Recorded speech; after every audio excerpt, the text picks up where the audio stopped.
Got a handful of day games going on Wednesday, June 12th here in MLB action, but we do have 11 games on the night slate. How are we going to make money betting all of it, though? That's what you're here to find out. This is First Pitch on WagerTalk TV. We're going to be talking Nats, Tigers, A's, Padres, Cleveland, Cincinnati, and the Phillies and the Red Sox. We got your first five, your nerfies, your yerfies, and of course, the sides and totals, player props that you know and love. Breaking down the games with me, I got the Morning Wager crew joining me. Bryan Power and Mark Zinno. Mark dressed up in his Tokyo Brandon best. We try and bring some decorum to the show. Bryan, I thought you were also doing fedora. You're just rocking the beautiful hair. You got one? I have these bulky headphones. People got to stick hold around. Hold on here a second there. You do have it. As you can see, this is looking. Have a hat. Get your screenshots of the Newsboys here. Wait a second. Bryan Power right now looks like he looks like the grandfather walking on the beach with his sneakers on. Like that's what he looks like right now. He looks like he's in witness protection, just like down on the beach, just like BP. BP, Zinno can pull it off. BP, a little rough. I mean, he almost feels like Weekend at Bernie's. He almost feels Weekend at Bernie's. It feels very Weekend at Bernie's. It does. Just flop around the arms. Yeah. Oh, dear God. Dear God. I think I busted that hat out. Anyone who's here. I'm surprised it's not muddy or covered in booze, to be honest. Anyone who's here for baseball picks, gentlemen, has already left. They're like, I'm going to take baseball picks from the two guys who look like tipsters in the 1940s. Like joining me today is Deep Throat. Join them in the parking garage to find out Watergate. What happened? All right, gentlemen. We do have some baseball to get into. Shout out to the chat for joining us here. Make sure you hit the like button. Make sure you are subscribed so you never miss openings like this to First Pitch. Sean Alvarez, Titan CT, Have, Cash, all of you in the house. Kyle saying hats are fire. Well, hopefully the picks are fire here today, gentlemen. Fashion notwithstanding, Nats and Tigers. With how bad the fashion has been on the show, it's only natural that we start off with a Nats and Tigers breakdown here. No shade to the Tigers, though, but part of the equation there at least. But BP, 9 runs coming across yesterday, and if you had the under in the first 5, it's just brutal because 6 of those runs came in the 5th inning. This game here tonight, though, I'm not seeing that there should be any weather issues. Really, across Major League Baseball seems pretty clean. Maybe some games that have some wind blowing out and whatnot. But as far as this one goes, you think it might be a little bit in stark contrast to yesterday, might be a little more pitching friendly with Irvin and Olsen on the mound. Why is that? Yeah, so Dan, I don't think there's a huge difference between these two teams, quite frankly. Nats 31-35 on the year, minus 19 run differential. Tigers are 32-34 with a minus 7 run differential. You mentioned the game last night. It was tight. Washington goes on to win. There was not much scoring after that 5th inning. It wound up being a 5-4 game. Nats win in the 10th on a sac fly that was set up by the automatic base runner. Hate that rule. Getting to 3rd on a wild pitch. So it was, 1 wild pitch and 1 sac fly, and the Tigers were done. In terms of the side tonight, I do lean toward the Nats, mainly because the Tigers' offense right now is somewhere between god-awful and just non-existent. They're 3rd to last in all of baseball in WRC plus the last 2 weeks. And since Kerry Carpenter went on the IL, guys, how about a 68 WRC plus against righties? If you're not familiar with WRC plus, that is very bad there for the Tigers. And tonight they are facing a righty starter, as you mentioned, Jake Irvin, Dan. Irvin's last 7 starts, 2.18 ERA, 0.895 whip. That all being said, okay, with the Tigers offense being no good, the Nationals offense last night, it only got 1 run on 1 hit in 4 innings against Kenta Maeda. Kenta Maeda was not coming into that game in good form. And tonight they go against Reese Olson. I know Olson's had the back-to-back rough outings, but he came into June sporting a 1.98 ERA. So he'd been pitching well. I'm going to look past what we've seen from him in the last 2 starts and think he can kind of bounce back here. And honestly, I'll appeal to you with this one, Dan. If you like the Tigers to win this game, instead of laying the price, how about just Olsen plus 190 to record a win? I love it. I mean, I know. This is what we call appealing to the show host in the business. But if Detroit wins here, it's going to be because of Olsen, right? Holding the Nationals in check. He's certainly due for a win. He only has 1 in his 12 starts this year, which is pretty unfortunate when you look at the numbers. But for the season, Washington's offense has been statistically worse than Detroit's. But with the Tigers being so bad recently, I'm going to stick with the under 7.5 here. You go back to Irvin, under 6-0 his last 6 starts, no more than 7 total runs scored in any of those games. I don't think we see more than 7 total runs scored tonight. So under 7.5 is my official play for this one. Under the 7.5 from our man BP. And again, shout out to the chat. The guys were loving the fashion at the top. We had people saying that BP looking like he's looking for photos of Spider-Man. We had BP has horse owner vibes all over him. I couldn't. It was indistinguishable. Was it Bob Baffert or was it Brian Bauer? Hold on, I'm going to try to put this on my headphone. How's this look? I told you I wore it at the Derby. The horse owner thing makes sense. I'm surprised his hat's in good shape. It might actually be my wife's hat. You look like Inspector Gadget's like long lost twin. Like his brother is go Gadget winning play. There you go. Go Gadget ridiculous. Go Gadget bets. Yeah, go Gadget bets. Go results. Go under in that one. Go bet the under according to Brian Power. Nats and Tigers. Keep those questions coming. We will talk Yanks from my man Kyle over there in the YouTube Shorts feed. BJ chiming in. Giants, Astros, bro. Don't worry, bro. We got you. We'll talk Giants and Stros coming up here in just a few. But Zinno wanted to touch upon another total right out of the gate here. Cleveland and Cincinnati. And we've seen actually some money push this towards 8, as it was an opener of 8.5. Wasn't there for long. So we're basically seeing 8 painted across the board. But for you, Zinno, that just means, hey, give me that half a run, because I think that gives us more potential to get a better number playing the over here. Of course, no key number we're talking about. It's sitting in between those two. But what's the thoughts and why we think we might see some runs stacking up in this one?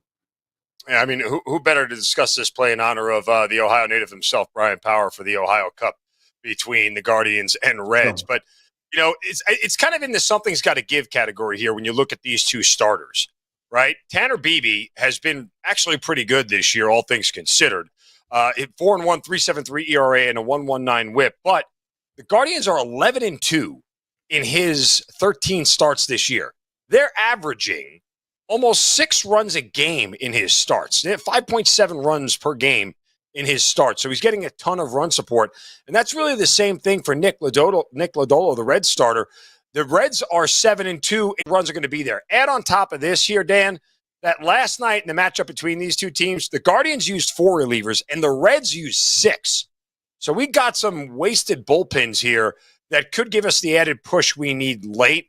I knew the money came in on, moving the total down to 8, but I kind of just jumped in and took the 8 and was happy with it. I'm willing to fade what the public is doing here, or at least where the money is going. These two teams played to 8 runs last night. These two lineups are too good. The Reds, over the course of the last 10 days since June 1st, 11 days, 3rd most runs in Major League Baseball. So their bats are starting to come around right now. Love the spot here for the Reds at home, but just didn't want to fade that sort of Guardians against lefty streak that's going on here. So I think the runs come. One of these teams will probably do more of the heavy lifting than the other, but I would assume if we're in a position where it's 3-3 late, that we get to at least 8 and this thing pushes into extras, and we're in a very favorable spot here. So I like the over in this spot between Cleveland and Cincinnati.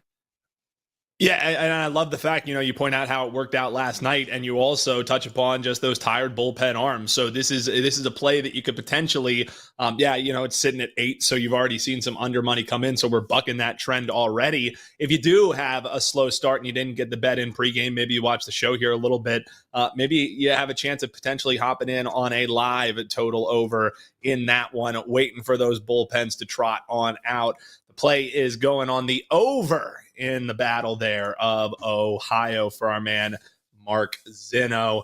Zinno, I'm going to throw it back to you as you're our resident Yankees guy here. I mean, geez, when is this team going to cool off? Well, it definitely isn't going to cool off tonight because it's hot, it's humid in Kansas City, and we got winds going out to left. So if you're hoping for this red hot hitting lineup that got Rizzo back, that got Stanton back, you're going into a bad situation. The question is, though, can Kansas City finally get some runs across? It was a 10-1 defeat last night. What's your thoughts here? Anything stand out to you, or does the price keep you off of just constantly eating the chalk, even on the road with this Yankees team? I mean, the thing is this, like the first two games of BP and I discussed this, like when I played against the Yankees coming off the win against the Dodgers, right? Going right out on the road on Sunday Night Baseball, playing against a very good Kansas City team. The Yankees went out and handled business, and they shut down Kansas City, and they win the game 4-2. And then they get Brady Singer, probably their best starter yesterday, the Royals did, and look what happened there. Like, how do you literally step in front of this Yankees lineup? I don't care who they're playing at this point in time. I don't have a really good answer. I mean, you could theoretically lay the 1.5 with the Yankees if that's, but even the prices now are so exorbitant for them. You're paying such a premium. The Yankees are seeing prices now that the Dodgers saw all of last year. So it's a very tough spot to step in front of them. If you want to roll the dice on a Kansas City money line, I could see it because the value is there, from that standpoint for a team that's very good at home, 24-13. Like, they don't lose often at home. Are they going to get swept at home? If they lose this game, they're in danger of being swept at home in a 4-game series. But it is the Yankees. And much like we keep saying, can they still win again? Yeah, they can still win again, even without Juan Soto in the lineup. The thing here tonight, you get a little bit of variance. I don't trust Cody Poteet. I know he's been good in his 2 starts, but his name is Cody Poteet. Like, this is a guy that isn't supposed to be in the majors at this point in time. So, and then Dan Altavilla, which one he's a relief pitcher. Are they going with a bullpen game, it looks like, KC, for today? He's only made 1 appearance so far in the year. Don't know what the plan is for him. So that brings a ton of variance in for Kansas City's pitching staff. Yankees have the edge in the bullpen. I mean, I always look at this game and go, Kansas City money line first half. If they ain't winning early, they're probably not winning late. So take your chances that Kansas City's bats at home get to Poteet early and they can get out of there with a run, but I don't see much else to play any other way to play other than the Yankees and lay the chalk. So BP for you, and Zinno kind of touched upon it. I get it, talking yourself into there being value on the home dog and a team who is good at home. But you can argue with the money that's already come for Kansas City that you're starting to now get value in under 150 in some spots. I'm looking at over at the Superbook minus 148 here for the Yankees. So talk about the term value. You could argue the hottest team in baseball in the Yankees now that the money has come for Kansas City. That could be the value side. Anything stand out to you in this one other than the fact that in Kansas City we have a very Colorado-like total thanks to the weather that's there? We're seeing 10.5s, 11s in this one. Yeah, with the Royals doing the old switcheroo on us and go with Altavia, Dan, I quickly scratch this. Now, the one thing that does jump out to me with this game is the Royals off 3 consecutive losses, guys. It's happened 4 times previous to tonight. They're 4-0 this season. They have not had a 4-game losing streak all season. Now, if they were going to have a 4-game losing streak, it would probably be because they are playing indeed the best team in baseball. Yeah, Zinno said he literally did not want to step in front of the Yankees. I also won't do that because I'm not going to fly to Kansas City tonight. But I will not figuratively step in front of the Yankees either. This team right now is rolling. Maybe you go with the over in this. But the number's so high. Both because the Yankees average over 5 runs per game on the road. And the Royals average 5.4 at home. But the odds makers have adjusted for that. So, with the old switcheroo from the Royals, this was kind of an easy scratch for me. But again, I'll go back to what I just said. They have not lost 4 in a row at any point this season. All right, so scratch it off the list. There's the thoughts there for you, Kyle. Appreciate you checking us out here while you're hanging out with us, folks. Make sure that you hit that little bell. You are subscribed. Tell your friends to tune in and subscribe as well. We would appreciate it, and hit that like button while you're at it. I got people in the chat room asking for the dancer. The dancer never comes out for less than 100 likes, so just keep that in mind there, chat. Keep slamming that like button. That's pandering at its finest, gentlemen. But BP, you scratch that that game off of your list. A game that I'm wondering if you have any thoughts on is Pittsburgh and St. Louis, because a nice spot has been the day after Skeens, it has a good outing for Pittsburgh. You go and you fade him. The deflating, we had our phenom on, and we get it across. And maybe we're a little bit deflated because the bad news for Pittsburgh, yes, you got the win yesterday, but you're going to have lefty Bailey Falter heading out, which is at least his last outing was a lot different than maybe what you see with Skeens on the mound. So anything stand out to you here? Pittsburgh, St. Louis, we had some questions about that one. So hitting this one for my man BJ. And later on, we'll get the afternoon game coming up for you, the Houston and San Francisco game. But Falter, Gray, price here for the St. Louis Cardinals. Can Pittsburgh make it 2 in a row? What do you think? Yeah, it's always interesting when you see such a massive shift in the odds from game to game. Dad, yesterday, obviously, Pittsburgh favored, because of Skeens. That's going to attract a lot of attention. Here, St. Louis has its best pitcher on the mound with Sonny Gray. You got to note, although Pittsburgh pulled that game out last night, what do they have? Only 3 hits, I think, the entire game, I believe. So not a lot of offense. They're up against Gray today. So I would maybe take a look at the under. Yes, Pittsburgh they were actually out hit 8-3 in that game, despite the 2-1 win. So I would maybe take a look at the under here. Hopefully maybe St. Louis is winning. You don't need those last 3 outs in the bottom of the ninth. The Cardinals do not have an offense to be feared at all. They average just 3.9 runs per game on the year, only goes up slightly at home. And obviously they didn't do much scoring yesterday either with just the 1 run. So I would take a look at an under in this divisional matchup. Under, hard to argue when you just had 3 runs yesterday. I will again say the pitching is quite different than what you had on the mound last evening. Any thoughts on you in that one, Zinno, or you want to keep on rocking? No, I mean, look, just a couple of things to note here. Bailey Falter, who was an absolute chump last year, has actually been pretty decent, all things considered. But go look at his home road splits. Other than getting bombed by the A's back on April 29th, his other 5 road starts, 1 run, 2 runs, no runs, no runs. I mean, other 4 road starts, sorry. He's been good on the road. And this is not a St. Louis lineup that traditionally scares me. And, I have been on the fade, the Pirates post-Skeens day, Skeens day +1, last 3 outings, and it's worked out really well. But I don't know if I love the spot here. It feels chalky as hell, guys.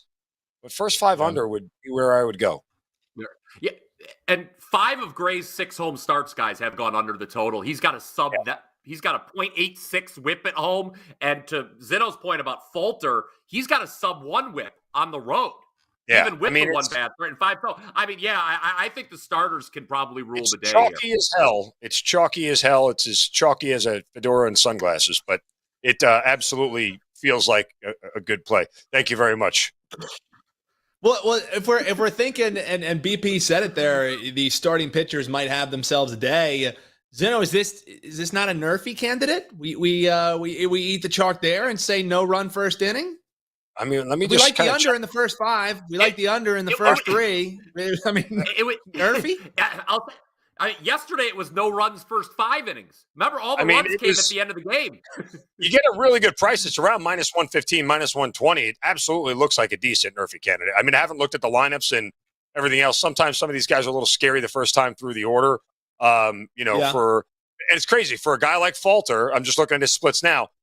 The highest batting average against he has is the first time through the order. So if he survives that, he ends up going pretty well. So when the times he's getting rocked the first time through the order. So that brings a little bit of pause into it, but it's not a bad look, Dan. I wouldn't disagree.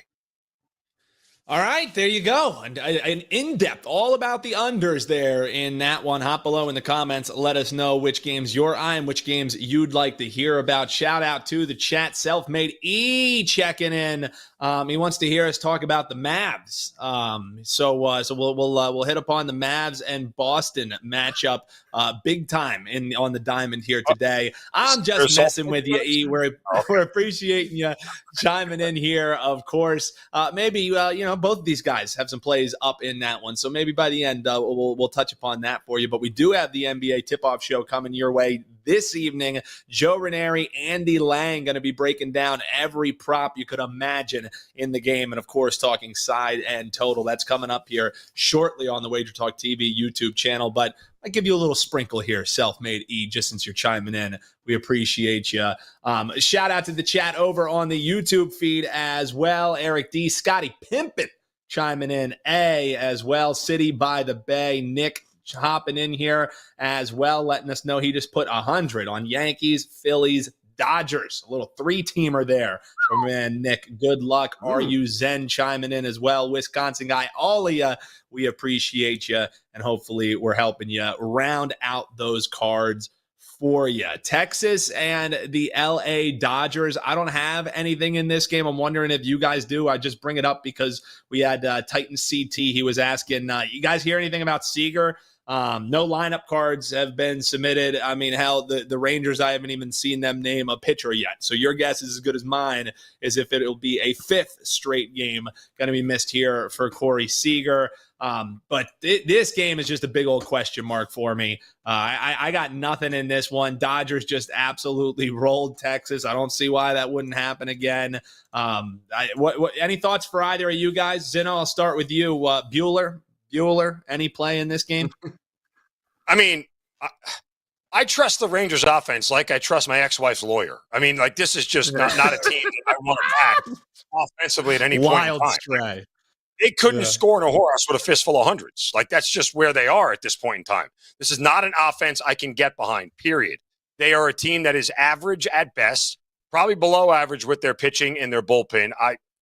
Again, it's another spot here. I mean, the Texas bullpen ERA is the 4th worst in all of Major League Baseball. So if you're going to actually play them and the Dodgers somehow get past John Gray, guess what? They might have 9 outs to get even. And it's a bad play all around. Until Texas rights itself and proves that they can actually start scoring runs, and especially away on the road. Like, it's one thing when they're home and they're only giving up like 3.5 runs at home. On the road, come on. I mean, just set your money on fire instead.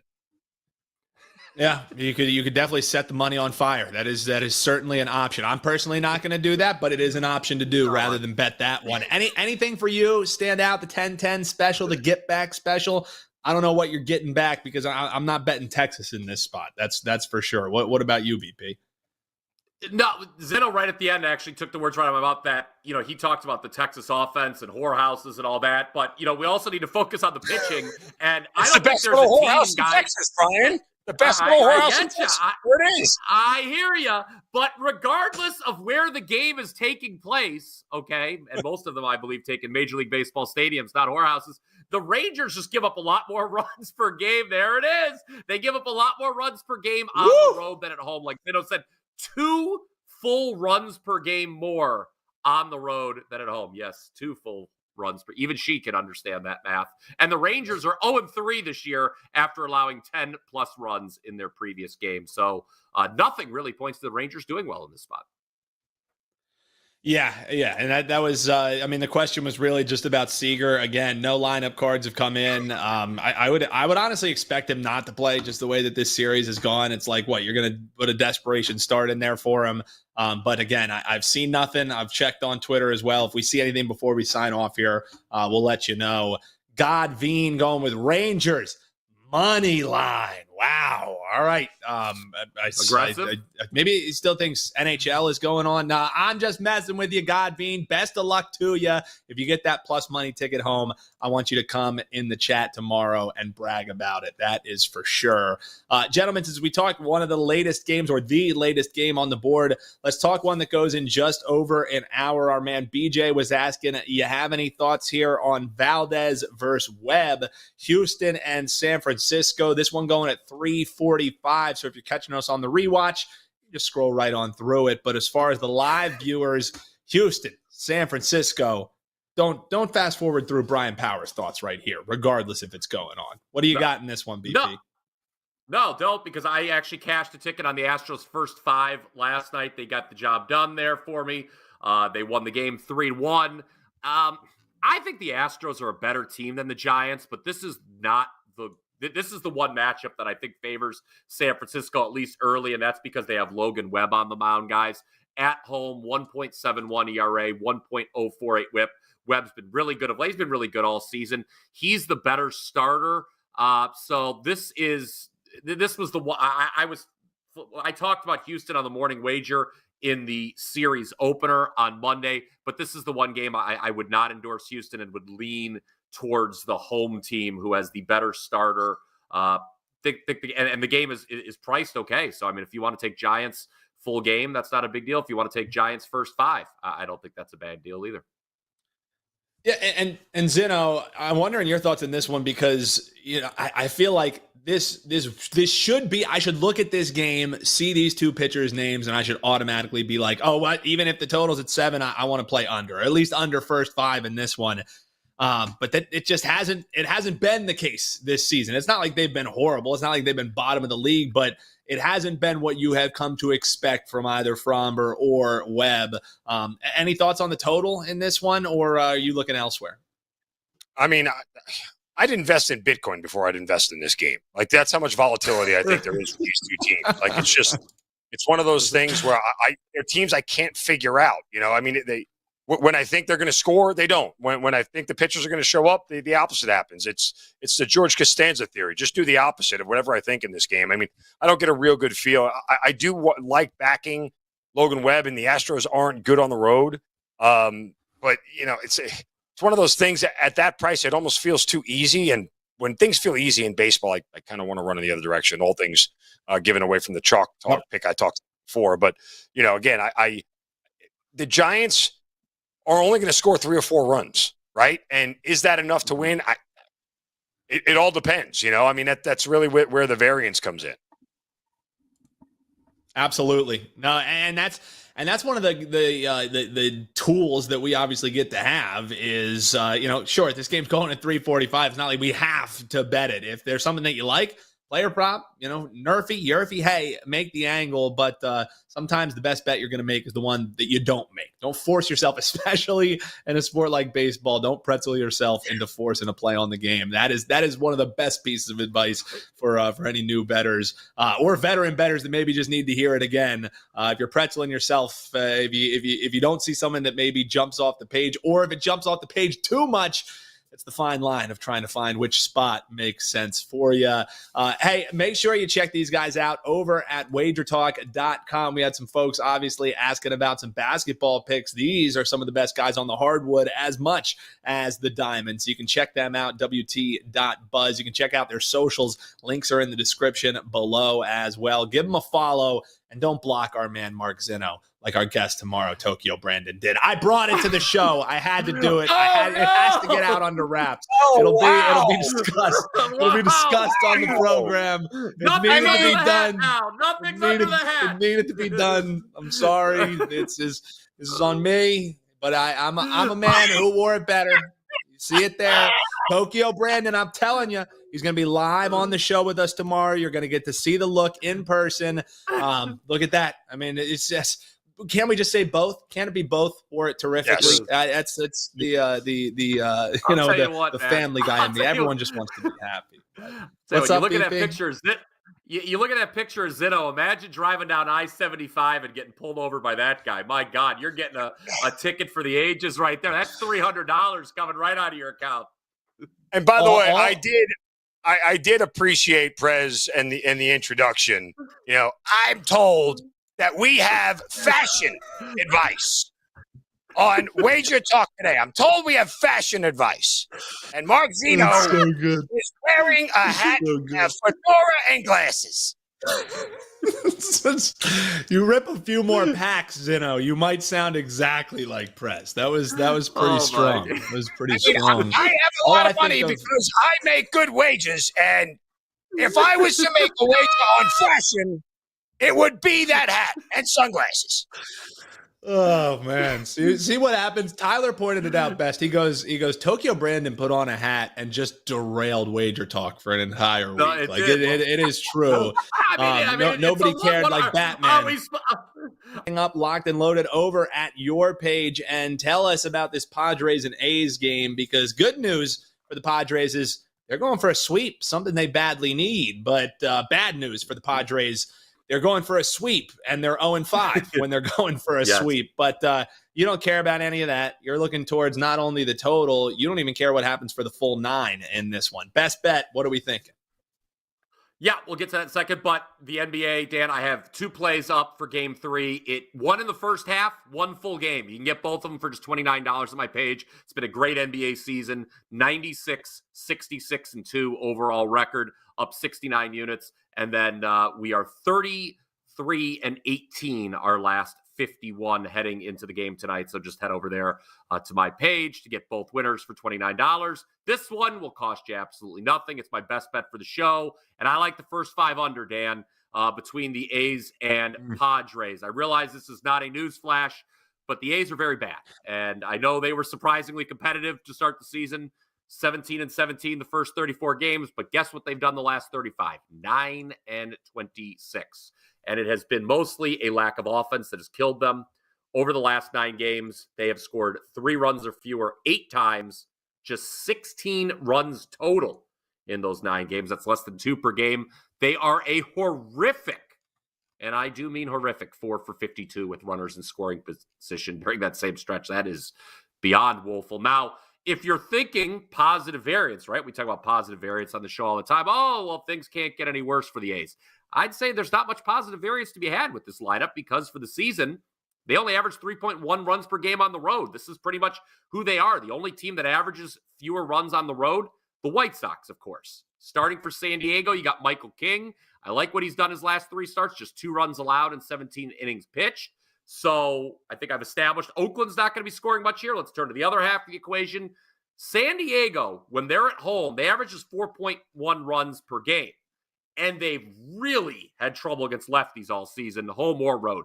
Last 5 games against the left-handed starter, they've scored 4, 2, 1, 3, and 1 runs. For the year, they average just 2.4 runs per game when facing a lefty starter. And they are drawing a southpaw tonight. Hogan Harris, he's looked pretty good in 2 outings. 3 runs allowed in 11 2/3 innings pitched. 2 of those 3 runs were unearned. And then there is this, Dan, you alluded to it. San Diego's 0-5 this season when going for a series sweep. And guess what? I'm going to add this. In those 5 losses, they have been held to 3, 1, 0, 4, and 0 runs. That is just 8 runs total in 5 games. This is another one where I think the starters rule the day.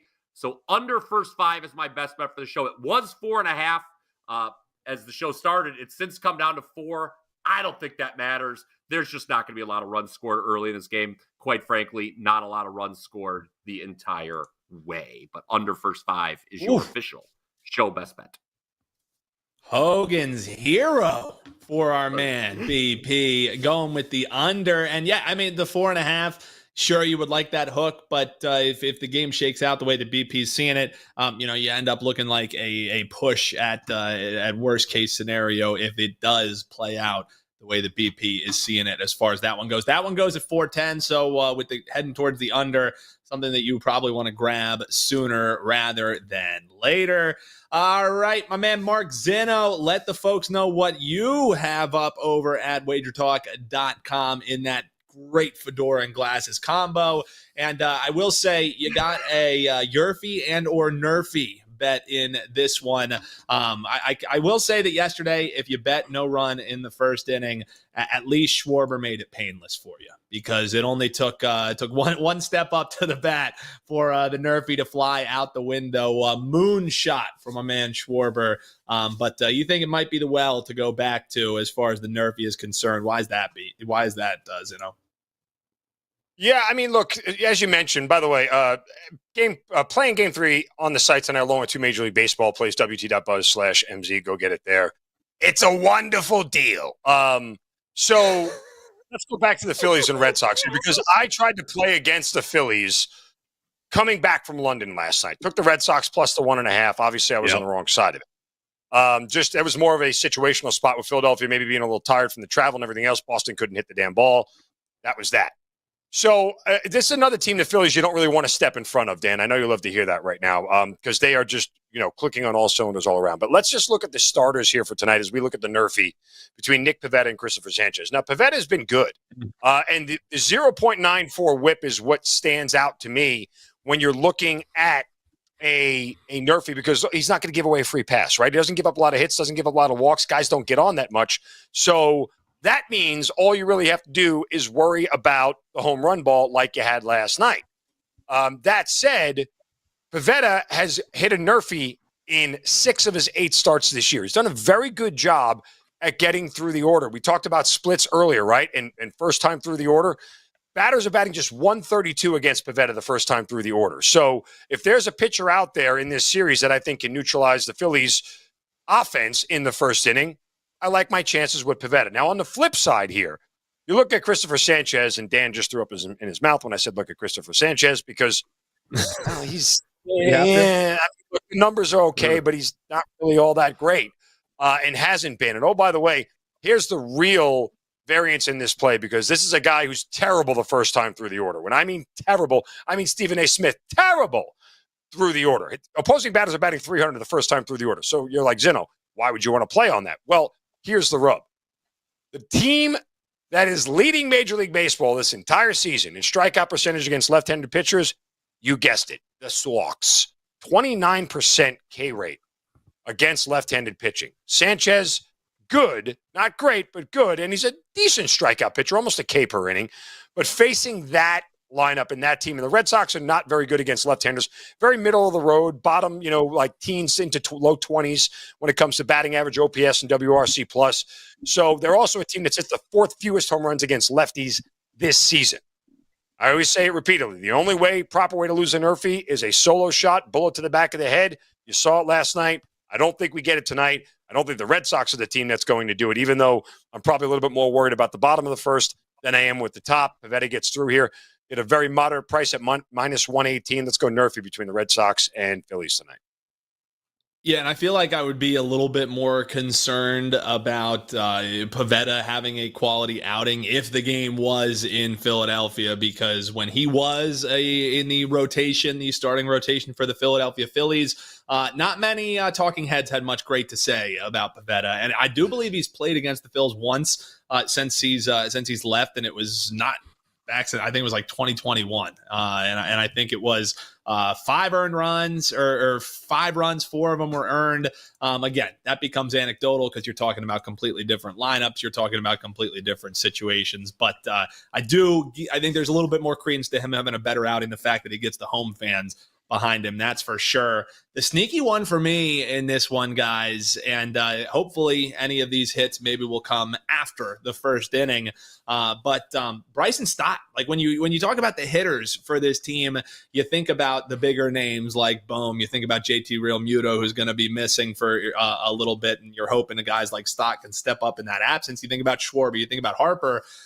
Stott, quiet, man. He's got on base 6 out of the last 7 games. Yesterday, he had a double and another hit, so he went 2 for 4 yesterday. He's getting the options, or he's getting the looks at the plate. So I'm going to one of my favorite plays. It's going towards the total bases when it's priced at the same as total hits. And maybe we get another double out of Bryson Stott here tonight, and we can cash it on one swing of the bat. 105, Bryson Stott over the total bases. That's the Phil's play for me. So we didn't talk about the game yesterday. I figured had to come proper with something for you here at the end. Hop below in the comments if you have any plays that you'd like us to hit on, or if you have yourself. And if you're watching here on the rewatch, of course, we love seeing your best bets. We love when those come across. Last game that we'll end it on here, guys, following the best bet segment, since we had a couple people asking about it before we shut things down. Quick thoughts on Povich, not Maury Povich, Cade Povich, the lefty, going for the Orioles tonight. He's going up against Schwellenbach. Nice, strong Polish name there. Braves and Orioles. Any thoughts for you in this one, BP? Braves coming off getting blanked. The hitting woes continue for that team. Any reason to think that changes? No, so it's interesting because we have another. When Zinno and I were talking about this game this morning, the first thing you notice is, again, you've got a shift in the odds. Baltimore was a dog yesterday. They didn't have a day off between series where Atlanta did. And guess what? Baltimore still won. And, I retweeted this yesterday, or tweeted at Zinno. The Braves have been among the bottom feeders in terms of offense now for what, 2 months? So since April 24th. April 24th, they have scored the fewest runs in Major League Baseball since April 24th. I mean, that is the Braves. They've scored fewer runs than the White Sox since April 24th. And the Marlins. That's insane. Yeah. I mean, so you know what? I say about this? The Orioles deserve to be favored. Yesterday, if you got the Orioles, that was a great price. I think, Mark, you had them in some form or the other. But the Orioles right now are just simply a better team than the Atlanta Braves. The pitching in this matchup is a little interesting because you're dealing with guys who don't have a large sample size. But the Braves, I've been guilty of it. I know other people guilty. Oh, well, this offense has got to turn it around. Do they? Is my question. So I'm very concerned about what I've seen from the Braves at the plate, and Baltimore is absolutely the better team right now. Just look at the run differential column. It's big gap there. Yeah, definitely hard to disagree. Zinno, any closing thoughts on that one? These two starting pitchers, have an ERA that's old enough to vote. That's how high it is. So. I would expect some runs. You want to keep tricking yourself into believing that the Braves are going to snap out of it and start to score, right? Just by the sheer, rules of baseball. Eventually, you just got to put up a 7 spot somewhere. It happens to every team at some point in time. But, I think there's an angle to look at the Orioles team total. If I don't even know what the juice is on it, but thinking that at home where they are very good and they usually score more, they have a shot to do well, and they hit righties and lefties both equally as good. So the Braves don't really hit lefties all that well, but nonetheless, these are two, let's call them 4A pitchers at this point in time. I mean, Schwellenbach could get Schwellenbach tonight. So, and that's an actual verb, Schwellenbach. So now we know. I think there's a big chance that we see some runs, but I would rely on the Orioles offense more than the Braves. I will say one thing. Yeah, it's hard to rely on the Braves. I just pulled up. I went over. We had Ralph Michaels on yesterday giving us thoughts on Nerfies and Yerfies, and you can go to his Twitter at CalSportsLV. He does a report on any trends that you see on teams that are cashing yes run first inning and no run first inning. Happened again last night, but the Braves are on a run of having no hit in or no run, of course. In their 1-8 run in their away games here, as far as the Yerfie or the Nerfie cashing. So just saying, if we're looking towards one team to be the factor, I know a lot of people have been asking about those no run first innings. That one might be a candidate for this better. But hop below in the comments. Let us know what you're looking to play. Big shout out to the chat that's been joining us. William Rudder, RU, Zen, Stephen Utterbach. He chiming in there as well. Over on the YouTube Shorts feed, blowing up. Dice Man on the beat. Saito, Slat, God Veen hopping in as well. We appreciate y'all tuning in. Make sure you hit that like button. And if you haven't already, hit that subscribe. We'd love to see more of you chiming in the chat. Big thanks to our guests here, Fedoras or not. Bryan Power, Mark Zinno. Zinno going with the Nerfie in the Phils game. That's his best bet. Bryan Power going with the A's and the Padres. First 5 under the 4.5. You want some basketball thoughts? That's right. NBA Finals Game 3 tonight. Joe Ranieri and Andy Lang coming to you live on the WagerTalk YouTube channel in just a few moments here.